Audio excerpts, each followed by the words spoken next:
Assalamualaikum warahmatullahi wabarakatuh. Halo teman-teman dimanapun kalian berada. Semoga selalu diberi kesehatan dan dalam lindungan Allah Subhanahu wa Ta'ala. Amin ya rabbal alamin. Pada kesempatan ini, kami dari kelompok 3 akan menjelaskan mengenai Bank Syariah di Indonesia. Adapun anggota dari kelompok 3 sendiri terdiri dari saya sendiri, yaitu Dira Sabrina dengan NIM 44221147. Selanjutnya dari Siti Anggraini dengan NIM 44221106. Selanjutnya yaitu Putra Nur Alisa dengan NIM 442219 dan Kuntum Nikma yaitu 442220. Untuk materi pertama, saya akan menjelaskan mengenai apa sih itu Bank Panin Syariah. Untuk yang belum tahu, silakan untuk simak penjelasan dari saya.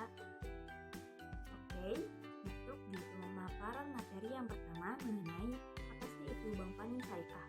Nah, dari teman-teman sendiri udah tahu belum Bank Panin Syariah itu banknya seperti apa sih? Baiklah, saya akan langsung menyampaikan kepada teman-teman sekalian dan mohon disimak ya. Bank Panin Syariah adalah sebuah badan usaha yang memiliki fokus pada pengelolaan dana dengan berlandaskan syariat Islam, tentu saja. Nah, Bank Panin Syariah sendiri hadir untuk melayani dan memenuhi kebutuhan transaksi syariah untuk seluruh lapisan masyarakat Indonesia. Bank Panin Syariah sebagai perbankan yang modern, terbuka bagi semua segmen masyarakat, khususnya untuk melayani seluruh golongan masyarakat Indonesia tanpa terkecuali, baik itu muslim maupun non-muslim. Oke, Bank Panin Syariah awalnya didirikan pada tahun 1972, kemudian berkembang luas dan menjadi salah satu bank syariah pilihan di Indonesia. Panin Syariah sebagai perbankan memiliki ruang lingkup dalam pelaksanaannya, yaitu menjalankan kegiatan usaha di bidang keuangan, terkhusus perbankan, dengan prinsip bagi hasil sesuai syariah yang diperkenankan dalam Islam. Bank Panin Syariah sendiri telah mendapat izin usaha dari Bank Indonesia berdasarkan surat keputusan Gubernur Bank Indonesia nomor 11 /52 /KPBI DPG tahun 2009 tanggal 6 Oktober 2009 sebagai bank umum berdasarkan prinsip syariah dan mulai beroperasi sebagai Bank Panin Syariah pada tanggal 2 Desember 2009. Baik, sampai sini kurang lebih teman-teman sudah jelaskan ya mengenai Bank Panin Syariah itu kapan berdirinya dan bagaimana awal mula menjadi Bank Panin yang syariah di Indonesia. Selanjutnya saya akan masuk pada materi yang kedua mengenai visi dan misi dari Bank Panin Syariah itu sendiri. Yang pertama yaitu visi. Apa sih visinya? Yuk kita cari tahu. Visi dari Bank Panin Syariah yaitu menjadi bank syariah progresif di Indonesia yang menawarkan produk dan layanan keuangan yang komprehensif dan inovatif. Oke, dari sini berarti dapat disimpulkan bahwa visinya dari Bank Panin Syariah itu sendiri menjadi bank progresif. Bank syariah progresif yaitu memiliki program yang terus berjalan, nah tentu saja efektif dalam pelaksanaannya.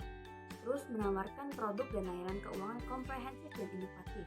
Itu berarti dapat berubah sesuai dengan kebutuhan masyarakat dan juga memiliki kreativitas di dalam layanan dan produknya.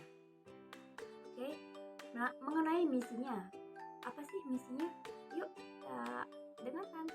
Misi yang pertama di dalam Bank Panin Syariah itu sendiri yaitu di dalam Bank Panin Syariah memiliki peran aktif bank dalam bekerjasama dengan regulator. Oke, sampai sini berarti Bank Panin Syariah itu sendiri memiliki hubungan kerjasama di luar dari Bank Panin ya. Yang kedua yaitu untuk perspektif nasabah. Nah, dalam perspektif nasabah ini sendiri, Bank Panin ingin mewujudkan sebuah bank yang melayani dan memberikan yang terbaik untuk para nasabah, khususnya masyarakat Indonesia mengenai produk-produk pada Bank Panin Syariah. Ketiga yaitu perspektif SDM dan staff. Dalam perspektif SDM dan staffnya ini, Bank Panin ingin mewujudkan sumber daya manusia atau pekerja dari Bank Panin Syariah itu sendiri sejahtera dan terciptanya hubungan yang harmonis antara Bank Panin dan Bank Panin Syariah dan karyawannya.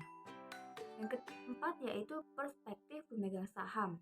Nah, Bank Panin ingin mewujudkan sebuah akuntabilitas di mana bank sebagai pengelola dan pemegang saham sebagai pemberi dana atau penyuntik dana kepada Bank Panin Syariah itu sendiri dapat berhubungan atau berkolaborasi dengan baik. Baiklah, yang kelima yaitu IT support. IT support ini berarti Bank Panin Syariah ingin mewujudkan dan adanya dukungan dari teknologi informasi untuk bisa menargetkan apa yang telah dicapai dari empat hal atau misi yang telah disebutkan tadi.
Untuk produk jasanya sendiri terdiri dari ATM Card Pass, SDB Pass, Cash Management System atau CMS, dan kebijakan privacy.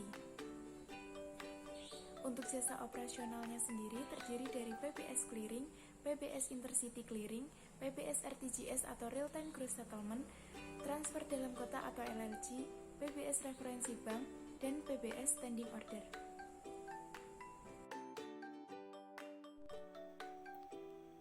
Selanjutnya mengenai produk dan layanan, yaitu ada produk pembiayaan. Yang pertama, pembiayaan pemilikan rumah atau PPR PAS. Yang kedua, pembiayaan pemilikan mobil PAS. Yang ketiga, pembiayaan investasi atau PIPAS. Yang keempat, pembiayaan modal kerja atau PMK PAS. Dan yang kelima, pembiayaan multijasa atau PMJ PAS. Dan yang keenam, bank garansi PAS. Selanjutnya mengenai produk treasury. Jadi, layanan treasury yaitu layanan yang diperuntukkan khusus untuk bank, baik bank umum non-syariah, bank umum syariah, unit usaha syariah, maupun bank pembangunan daerah. Adapun layanan dari transaksi treasury terdiri dari yang pertama, transaksi penempatan dan peminjaman dana melalui pasar uang antar bank. Yang kedua, perdagangan atau investasi sukuk pemerintah, korporasi dan surat berharga lain. Dan yang ketiga, mengenai rekening nostro atau uang mata rupiah. Hai, selanjutnya saya akan menjelaskan mengenai struktur operasional bank pada Bank Panin Syariah. Nah, dapat dilihat bahwa skala usaha mengenai total aset yang dimiliki oleh Bank Panin Syariah itu sendiri yaitu mengalami peningkatan nih. Di tahun 2020 aset yang dimiliki sebesar 11,31 triliun. Kemudian posisi pada tanggal 31 Desember 2021 itu mengalami peningkatan yang signifikan, yakni menjadi 14,42 triliun aset yang dimiliki oleh Bank Panin. Berarti kemajuan Bank Panin cukup memadai dan cukup memuaskan pada sektor industri syariah. Oke, selanjutnya mengenai wilayah operasional pada Bank Panin Syariah sendiri. Nah, pada 31 Desember 2021, Bank Panin Syariah ternyata telah memiliki 10 kloter cabang yang berada di wilayah Indonesia dan tersebar di berbagai provinsi dan kota. Lalu kota apa saja ya yang ada Bank Panin Syariah? Baiklah, yang pertama yaitu Jakarta, Surabaya, Semarang, Yogyakarta, Solo, Mataram, Makassar, Palembang, Bandung, dan Malang. Juga selain 10 kantor cabang tersebut, terdapat 1 kantor kas, 1 kantor fungsional, 23 layanan syariah bank, 35 payment point, dan 53 layanan syariah bank umum. Wah, menarik sekali bukan? Hey, setelah teman-teman sudah memahami nih apa itu Bank Panin, visi dan misi dari Bank Panin sendiri, value yang dimiliki oleh Bank Panin. Selanjutnya tadi apa? Strategi total aset ya, total aset yang dimiliki oleh Bank Panin. Selanjutnya wilayah operasional yang telah tersebar di Indonesia yang itu adalah miliknya Bank Panin. Sekarang yaitu mengenai pencapaian atau strategi yang dirancangkan oleh Bank Panin Syariah untuk penerapan keuangan berkelanjutan agar target pada visinya dapat tercapai. Lalu apa sih itu strategi? Kalian mau tahu nggak sih? Baiklah, langsung saja. Strategi penerapan keuangan berkelanjutan. Pada strategi ini, penyusunan rencana aksi keuangan berkelanjutan Bank Panin Syariah merupakan tahun ketiga yang telah disusun dan diterapkan bank sejalan dengan ketentuan dalam Peraturan OJK Nomor 51 POJK 03 tahun 2017 tentang penerapan keuangan berkelanjutan bagi lembaga jasa keuangan, emiten, dan perusahaan publik. Adapun strategi yang diterapkan yaitu yang pertama, mengembangkan kompetensi SDM atau sumber daya manusia. Jadi Bank Panin Syariah ini ingin mengembangkan kompetensi atau potensi yang dimiliki oleh sumber daya manusia atau pekerja yang bekerja untuk Bank Panin Syariah. Jadi tidak hanya terfokus atau terpaku pada satu bidang keahlian, tetapi juga para pekerja, karyawan, ataupun sumber daya manusia yang berkaitan dengan Bank Panin Syariah itu sendiri dapat meluaskan banyak kompetensi di luar dari jangkauan mereka. Oke, yang kedua yaitu penyesuaian organisasi, manajemen risiko, tata kelola, dan SOP. Nah, di dalam Bank Panin Syariah itu sendiri selalu akan menyesuaikan organisasi mereka. Maksudnya di sini adalah penyesuaian organisasi sesuai dengan kebutuhan dan juga zamannya, guys ya. Jadi penyesuaian tersebut terdiri dari bagaimana manajemen risiko, tata kelola, dan juga SOP yang berlaku pada Bank Panin Syariah sendiri. Mengapa hal itu perlu ditinjau dan Bank Panin Syariah menjadikan hal itu sebagai salah satu strategi dalam penerapan keuangan berkelanjutan? Karena tentu saja waktu itu akan terus maju dan tidak selamanya berada di satu titik. Jadi dengan waktu yang terus berputar, tentu saja Bank Panin Syariah ingin memposisikan dirinya menjadi badan usaha yang tanggap terhadap perubahan siklus, perubahan waktu. Nah, maka dari itu adanya penyesuaian organisasi, manajemen risiko, tata kelola, dan SOP itu akan berpengaruh bagi perkembangan pada Bank Panin Syariah ini. Oke, yang ketiga yaitu pengembangan produk dan layanan berkelanjutan. Nah, pengembangan produk ini sendiri sebenarnya menarik banget ya, guys. Karena kita telah tahu banget kan bahwa Bank Panin Syariah ini memiliki banyak sekali produk dan juga jasanya, layanan jasa yang dimiliki oleh Bank Panin. Lalu ternyata Bank Panin ingin strateginya itu melakukan inovasi dengan mengembangkan produk yang telah dimiliki dan layanan berkelanjutan. Ini berarti pengembangan tersebut tidak hanya untuk satu musim, tapi juga berlanjut sampai adanya strategi baru. Nah, ini menarik karena dengan adanya produk yang banyak, Bank Panin Syariah ingin produk-produk tersebut mengalami perkembangan atau dibuat inovasi agar produk-produk tersebut tidak monoton. Itu pasti tentu strategi yang sebenarnya sulit ya guys. Tapi Bank Panin Syariah mampu, makanya mereka membuat strategi di dalam banknya. Oke, yang terakhir yaitu menerapkan penghematan sumber daya bank. Mengapa strategi pada bank syariah yang terakhir ini berkaitan dengan finansial ya guys? Jadi teman-teman, menerapkan penghematan sumber daya bank termasuk pada strategi terakhir pada bank Panin Syariah dalam penerapan keuangan berkelanjutan. Ini berkaitan dengan judulnya sendiri, yaitu strategi penerapan keuangan berkelanjutan. Jadi Bank Panin Syariah ingin lebih mengkondisikan keuangan mereka. Jadi tidak serta-merta hanya mencatat transaksi, juga keuangan tersebut dapat dikelola sedemikian rupa dengan efektif, dengan efisien, dan tentu saja dengan kreativitas yang menjadikan uang tersebut tidak berhenti mengalir. Maksudnya di sini adalah kebutuhan bank akan selalu berubah-ubah. Maka dari itu, uang sebagai produk utamanya di dalam Bank Panin Syariah itu sendiri itu harus tetap sejalan dengan produk-produk yang telah dirancang oleh Bank Panin Syariah. Maka dari itu, penerapan penghematan sumber daya bank itu cukup efektif ya.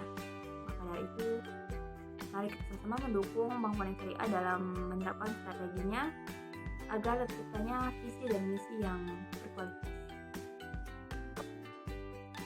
Oke, teman-teman, mungkin itu saja penjelasan mengenai Bank Panin Syariah yang dapat kami kelompok 3 jelaskan dan sampaikan kepada teman-teman semua. Semoga materi yang kami sampaikan, ilmu yang dapat teman-teman ambil, dapat teman-teman serap, itu bermanfaat dan juga memberikan maslahat bagi kita semuanya. Kami dari kelompok 3 mohon pamit undur diri. Mohon maaf atas segala kehilafan kesalahan dalam bertutur kata, dalam penjelasan atau penyampaian materi yang tidak tepat atau keliru, karena bagaimanapun kita adalah manusia biasa yang tidak pernah luput dari dosa dan salah. Sekian dari kelompok 3, saya akhiri. Wassalamualaikum warahmatullahi wabarakatuh. Terima kasih.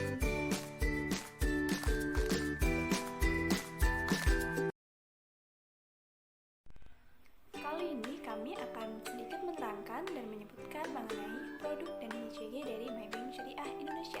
Yang pertama, mengenai produk-produk dari MyBank Syariah Indonesia akan disebutkan oleh rekan saya. Mengenai produk penghimpunan dana dari Bank MyBank. Produk yang pertama yaitu ada MyBank Tabungan.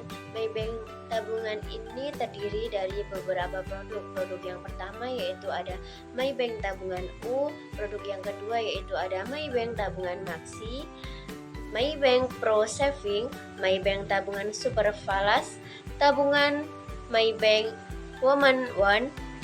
Yang selanjutnya yaitu ada MyBank Tabungan Super Kids. Selanjutnya ada produk MyBank Tabungan MyPlan. Selanjutnya yaitu ada produk MyBank Tabungan EduPlan. Selanjutnya yaitu ada Simpot Simpanan Pelajar. Yang selanjutnya yaitu ada produk tabunganku. Selanjutnya ada tabungan MyBank Payrolli. Nah, selain dari produk tabungan, di MyBank juga ada produk MyBank Giro. MyBank Giro ini terdiri dari beberapa produk. Produk yang pertama yaitu MyBank Giro Falas. Produk yang kedua yaitu ada MyBank Giro Bisnis. Produk yang ketiga yaitu ada MyBank Giro Multi Currency. Yang selanjutnya yaitu ada produk deposito berjangka.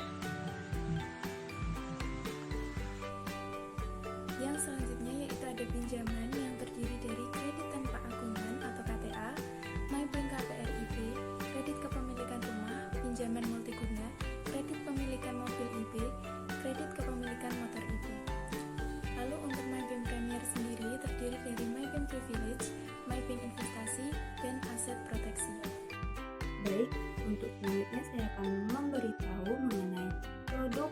produk yang terdapat pada MyBank Syariah Indonesia.